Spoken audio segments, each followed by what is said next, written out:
പൂപ്പൊലി പൂക്കളുടേത് മാത്രമല്ല, ഇത്തവണ അത് പച്ചക്കറികൾക്ക് കൂടിയുള്ളതാണ്.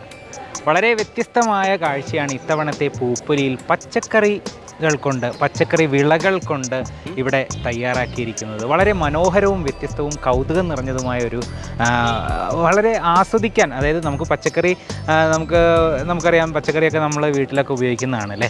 അപ്പോൾ ഈ പച്ചക്കറി നമ്മൾ സാധാരണ വിളവെടുക്കുന്ന പോലെയല്ല, ഇവിടെ നല്ല ഭംഗിയോടെ ആസ്വദിച്ച് വിളവെടുക്കാം. അതാണ് ഏറ്റവും വലിയൊരു പ്രത്യേകത. പൂപ്പൊലി നഗരിയിലെ ഒരു ഭാഗത്ത് ഒരുക്കിയിരിക്കുന്ന പച്ചക്കറി വളരെ ഭംഗിയായിട്ട് ക്രമീകരിച്ചിട്ടുണ്ട്. അത് വട്ടത്തിലാണെങ്കിലും പലവിധ ഷേപ്പുകളിലാണെങ്കിലൊക്കെ വളരെ ഭംഗിയായിട്ട് ഒരുക്കിയിട്ടുണ്ട്. അത് തീർച്ചയായിട്ടും വളരെ വ്യത്യസ്തമായ ഒരു കാഴ്ചയാണ് ഈ ഒരു പൂപ്പൊലി നഗരിയിലേക്ക് എത്തുന്നവർക്കും. അപ്പോൾ ഇന്ന് ഈ കാഴ്ചകൾ കാണാം ഇന്നത്തെ എപ്പിസോഡിലൂടെ.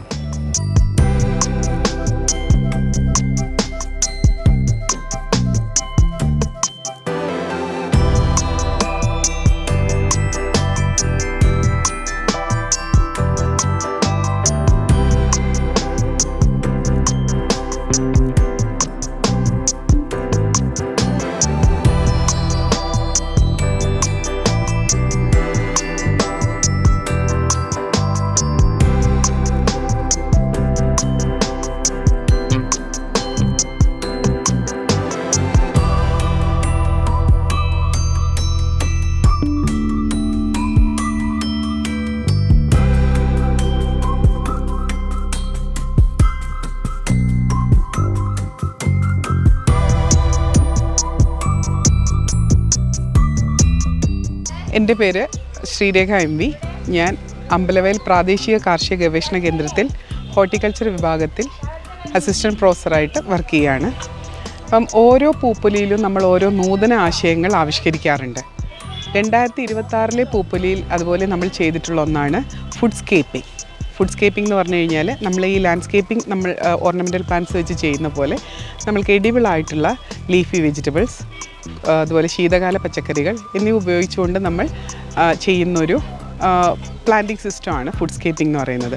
അപ്പം ഇപ്രാവശ്യം നമ്മൾ ഏകദേശം 50 സെൻറ്റിൻ്റെ അടുത്ത് വരുന്ന സ്ഥലത്ത് ശീതകാല പച്ചക്കറികളും ഇലവർഗ പച്ചക്കറികളും ഉപയോഗിച്ചുകൊണ്ട് ഒരു ഫുഡ്സ്കേപ്പിംഗ് നമ്മൾ ഒരുക്കിയിട്ടുണ്ട്. അപ്പം ഇപ്പോഴത്തെ ഒരു ട്രെൻഡ് എന്ന് വെച്ചാൽ എല്ലാവർക്കും അറിയാം, ഈ സാലഡ്സ് കഴിക്കുന്ന ആൾക്കാരാണ് കൂടുതൽ. അതായത് ഹെൽത്ത് കോൺഷ്യസ് ആയിട്ട് നമ്മളുടെ ശരീരത്തെ പറ്റി അസുഖങ്ങളൊന്നും വരാതിരിക്കുന്നതിനായിട്ട് നന്നായിട്ട് വൈറ്റമിൻസ്, മിനറൽസ് എന്നിവ ഉൾപ്പെടുത്തിയിട്ടുള്ള ആഹാരങ്ങൾ കൂടുതലായിട്ട് ഉപയോഗിച്ച് കൊണ്ടിരിക്കുന്നൊരു കാലമാണിത്. അറിയാം, എല്ലാവരും ഹെൽത്ത് കോൺഷ്യസ് ആണ്. ഓരോരുത്തർ രാവിലെ നടക്കാൻ പോകുന്നു, ജിമ്മിൽ പോകുന്നു, നമ്മളുടെ വർക്കൗട്ട്സ് എല്ലാം ചെയ്യുന്നു. അതിനോട് കൂടിയിട്ട് തന്നെ നമ്മൾ ആഹാര ക്രമീകരണങ്ങളും നമ്മൾ നടത്തുന്നുണ്ട്. അപ്പോൾ ഈ ആഹാര ക്രമീകരണത്തിൽ വരുന്ന ഒന്നാണ് ഹെൽത്തി സാലഡ്സ് എന്ന് പറയുന്നത്. അപ്പം ഹെൽത്തി സാലഡ്സിൽ എപ്പോഴും വരുന്നത് ലീഫി വെജിറ്റബിൾസ് ആണ് കൂടുതൽ. അപ്പം നമ്മൾ ഒരുക്കിയിരിക്കുന്ന ന്യൂട്രി ഗാർഡനിൽ ഫുഡ്സ്കേപ്പിംഗ് അതിൻ്റെ അകത്ത് വരുന്ന ലീഫി വെജിറ്റബിൾസ് എന്ന് പറയുന്നത് നിങ്ങൾ കേട്ടിട്ടുണ്ടാവും. കെയിൽ, അതിൻ്റെ അകത്ത് അമേരിക്കൻ കെയിൽ, കേളി കെയിൽ, അതുപോലെ ലെറ്റ്യൂസ്, റൊമൈൻ ലെറ്റ്യൂസ് ഓക്ക് ലീഫ് ഗ്രീൻ, ലെറ്റ്യൂസ് ഓക്ക് ലീഫ് റെഡ്, ബോക് ചോയ്, ബേസിൽ 2 കളറായിട്ടുണ്ട്, ഗ്രീനും റെഡും, അതുപോലെ പാലക്, ഇതുപോലെ ഒരുപാട് ലീഫി വെജിറ്റബിൾസും അതിനോടുകൂടി ശീതകാല പച്ചക്കറികളായിട്ടുള്ള നമ്മുടെ ക്യാബേജ്, കോളിഫ്ലവർ. അതിൽ ക്യാബേജിൻ്റെ തന്നെ 2 കളേഴ്സ് ഉണ്ട്, ഒന്ന് ഗ്രീനും ഒന്ന് പർപ്പിളും. കോളിഫ്ലവറിൻ്റെ 3 കളേഴ്സാണ്, ഒന്ന് നമ്മളുടെ സാധാരണ കാണുന്ന വൈറ്റ് കളറ്, പിന്നെ യെല്ലോ ഒരെണ്ണം, പർപ്പിൾ, അതിൻ്റെ കൂടെ ബ്രോക്കോളി. ഇവയെല്ലാം വെച്ച് ഒരുക്കിയിട്ടുള്ളതാണ് ന്യൂട്രി ഗാർഡൻ.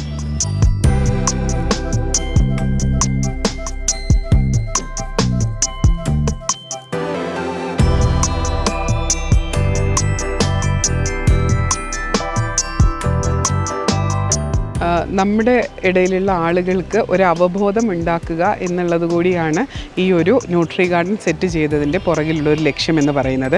കാരണം നമ്മളാരും അധികം സാലഡ്സ് യൂസ് ചെയ്യാറില്ല. നമ്മൾ സാലഡ്സ് യൂസ് ചെയ്യുക എന്ന് പറഞ്ഞാൽ തന്നെ നമ്മൾ സാലഡ് കുക്കുംബർ ഉണ്ടാവും, ഒണിയൻ ഇടും, അതുപോലെ ക്യാരറ്റ്, ഇതുപോലെ കുറച്ച് ഐറ്റംസ് വെച്ചിട്ട് നമ്മൾ സാലഡ് ഉണ്ടാക്കുകയാണ് ചെയ്യുന്നത്. പക്ഷേ അതിൻ്റെ കൂടെ തന്നെ വൈറ്റമിൻസ് റിച്ച് ആയിട്ടുള്ള, അതായത് വൈറ്റമിൻ എ, വൈറ്റമിൻ സി, ഇവയൊക്കെ റിച്ച് ആയിട്ടുള്ള ലീഫി ഗ്രീൻസും കൂടെ ഉൾപ്പെടുത്തുന്നത് എന്തുകൊണ്ടും നല്ലതാണ്. നിങ്ങൾ കേട്ടിട്ടുണ്ട് കേട്ടിട്ടുണ്ടാകും, ലീഫി ഗ്രീൻസ്, മൈക്രോ ഗ്രീൻസും ഒക്കെ. അതിനകത്ത് ലീഫി ഗ്രീൻസും കൂടി ഉൾപ്പെടുത്തുന്നത് നല്ലതാണ്. അപ്പോൾ നമ്മൾ ഈ എല്ലാ ചെടികളും നമ്മളിവിടെ വളർത്തുന്നുണ്ട്. അതിനോടൊപ്പം തന്നെ നമ്മൾ ഇപ്രാവശ്യം ലോഞ്ച് ചെയ്തിട്ടുള്ള ഒരു പ്രൊഡക്റ്റാണ് കെയിൽ ചീസ് സാലഡ് എന്ന് പറയുന്നത്. അതിൻ്റെ അകത്ത് ചെറി ടൊമാറ്റോ ഉണ്ട്, കെയിലുണ്ട്, ഡ്രൈഡ് ചെറി ടൊമാറ്റോ ഉണ്ട്, സ്പിനാച്ച് ഉണ്ട്, capsicum 3 colours, red, green, yellow, ഈ കളേഴ്സുള്ള ക്യാപ്സിക്കം, അതിനോടുകൂടി ചീസ് ഉണ്ടാവും, പിന്നെ ഒരു ഡിപ്പ്. ഇത് വെച്ചിട്ട് നമ്മൾ 3 വോളിയത്തിലായിട്ട് കെയിൽ ചീസ് സാലഡ്സിൻ്റെ ഒരു മിക്സ് കൂടി നമ്മൾ ഈ പൂപ്പൊലിയുമായി ബന്ധപ്പെട്ട് നമ്മൾ ഒരു പുതിയൊരു പ്രൊഡക്റ്റായിട്ട് ലോഞ്ച് ചെയ്തിട്ടുണ്ട്. അപ്പം ഇത് സെറ്റ് ചെയ്യുന്നതെന്ന് പറഞ്ഞു കഴിഞ്ഞാൽ നമ്മൾ ഫുഡ്സ്കേപ്പിംഗ് നിങ്ങളത് കണ്ടിട്ടുണ്ടാവും. അതിൻ്റെ അകത്തെന്ന് പറയുന്നത് നമ്മൾ ഈ ലീഫി വെജിറ്റബിൾസും കൂൾ സീസൺ വെജിറ്റബിൾസ് എല്ലാം ഓരോ മോഡൽ, അത് പല മോഡലുകളായിട്ട് വരും. അതായത് സെമി സർക്കിൾ ഷേപ്പ്, അതുപോലെ ത്രികോണാകൃതി, സ്റ്റാർ ഷേപ്പ്, എന്താണോ നമ്മൾക്ക് മനസ്സിൽ തോന്നുന്നത് ആ ഒരു ഭാഗം റെഡിയാക്കി കൊണ്ടുവരാൻ ആ എല്ലാ ഷേപ്സിലും നമ്മൾ ഇത് ഓരോ സൈസ്, ഓരോ കളറ്, ഈ ഒരു വ്യത്യാസത്തിൽ നമ്മൾ കൃഷി ചെയ്യുന്നതിനെയാണ് നമ്മൾ ഈ ഫുഡ്സ്കേപ്പിംഗ് എന്ന് പറയുന്നത്. അതിന് നമ്മൾ വിളിക്കുന്നത് ന്യൂട്രി ഗാർഡൻ എന്നാണ്. എന്തുകൊണ്ടാണെന്ന് വെച്ച് കഴിഞ്ഞാൽ ഇതുപോലെ ഹെൽത്തുമായി ബന്ധപ്പെട്ട്, അതായത് ഹെൽത്തിന് നല്ലതായിട്ടുള്ള പച്ചക്കറികളാണ് നമ്മളവിടെ കൃഷി ചെയ്ത് കൊണ്ടുവരുന്നത്.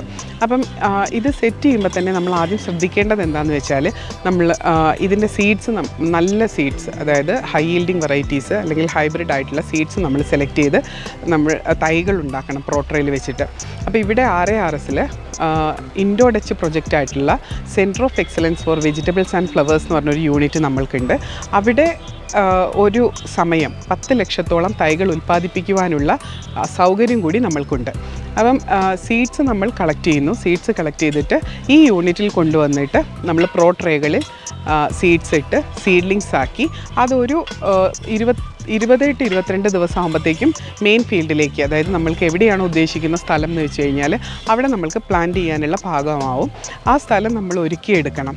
അത് നല്ലപോലെ ഉഴുതുമറിച്ച് പ്ലവ് ചെയ്ത് ഫൈൻ ടിൽത്താക്കി എടുത്തിട്ട് അവിടെയാണ് നമ്മൾ ഉദ്ദേശിക്കുന്ന മാതൃകകൾ കൊണ്ടുവന്ന് ഈ പ്ലാന്റ്സ് എല്ലാം നടുന്നത്. അതാണ് ഇതിൻ്റെ ബേസായിട്ടുള്ള നമുക്ക് ചെയ്യാനുള്ള കാര്യങ്ങളെന്ന് പറയുന്നത്.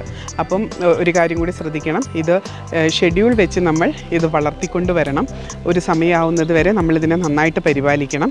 ഫീൽഡിലേക്ക് വെച്ച് കഴിഞ്ഞാലും വീഡിങ്, അതായത് കള പറിക്കൽ, അതുപോലെ അതിനാവശ്യമായിട്ടുള്ള വെള്ളം നിയന്ത്രിത രീതിയിൽ കൊടുക്കൽ, ഇതെല്ലാം നമ്മൾ ചെയ്ത് സെറ്റ് ചെയ്യണം. കാരണം ലീഫി വെജിറ്റബിൾസൊക്കെ കൂടുതൽ വെള്ളമായി കഴിഞ്ഞാൽ നമുക്ക് എല്ലാവർക്കും അറിയുന്ന പോലെ തന്നെ കടഭാഗം ചീഞ്ഞു തുടങ്ങും. അപ്പം മിതമായ രീതിയിൽ വെള്ളം കൊടുത്ത് അതിനാവശ്യമായ പോഷക മൂലകങ്ങളൊക്കെ മണ്ണിലും അതുപോലെ തന്നെ ഇലകളിലും തളിച്ചു കൊടുത്ത് വേണ്ട രീതിയിൽ വളർത്തിയെടുക്കണം. കൂടെ തന്നെ കീടങ്ങളോ രോഗങ്ങളോ ഒന്നും വരാതിരിക്കാൻ വേണ്ടിയിട്ട് ആവശ്യമായിട്ടുള്ള, നമ്മളിത് പച്ചയ്ക്ക് കഴിക്കുകയാണ് നമ്മൾ ലീഫി ഗ്രീൻസ് ചെയ്യുന്നത്. അപ്പോൾ കൂടുതലൊന്നും കീടനാശിനികളോ അതുപോലെ വേറെ ഒരു മരുന്നുകളോ തളിക്കാതെ അതിന് ആവശ്യമായിട്ടുള്ള ബയോളജിക്കൽ കൺട്രോൾ വെച്ചിട്ട്, അതായത് നമ്മളിപ്പം വല്ല രോഗവും വരുമോ എന്ന് നമ്മൾക്ക് തോന്നുകയാണെങ്കിൽ നമ്മൾ സ്യൂഡോമോണാസ് അതുപോലെയൊക്കെ വെച്ചിട്ടുള്ള ബയോ കൺട്രോൾ ഏജൻസ് വെച്ചിട്ടാണ് നമ്മൾ ഇത് കൺട്രോൾ ചെയ്യുന്നത്. രോഗാക്രമണങ്ങളൊക്കെ കൺട്രോൾ ചെയ്യുന്നത്. കീടങ്ങളൊന്നും അധികം ഇതിനകത്ത് കണ്ടിട്ടില്ല. പിന്നെ അതുപോലെ തന്നെ നമ്മൾ മണ്ണ് സെറ്റ് ചെയ്തത് നടുന്നേക്ക് മുമ്പ് നമ്മൾ ചാണകമൊക്കെ ഇട്ട് കൊടുക്കണം.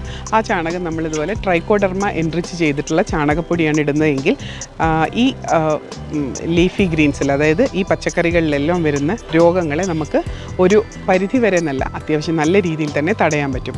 അപ്പം ട്രൈക്കോഡെർമ എൻറിച്ച് ചെയ്ത ചാണകപ്പൊടി അതുപോലെ സ്യൂഡോമോണാസ് ലായനികളൊക്കെ ഒഴിച്ചിട്ടാണ് നമ്മളിത് വളർത്തിക്കൊണ്ടുവരുന്നത്. കാരണം ഇത് നമ്മൾക്ക് ലീഫി ഗ്രീൻസ് എല്ലാം നമ്മൾ ആസച്ച് പച്ചയ്ക്ക് കഴിക്കുന്നതായതുകൊണ്ട്. അപ്പം ഇങ്ങനെയാണ് നമ്മളത് വളർത്തിയെടുത്ത് കൊണ്ടുവരുന്നത്. ഒരു സ്റ്റേജ് എത്തുമ്പം അത് നമ്മൾ കട്ട് ചെയ്യുന്നു, സാലഡ് ബോക്സ് ആക്കുന്നു. ഇതാണ് നമ്മളിവിടെ അവലംബിച്ചിട്ടുള്ള രീതി.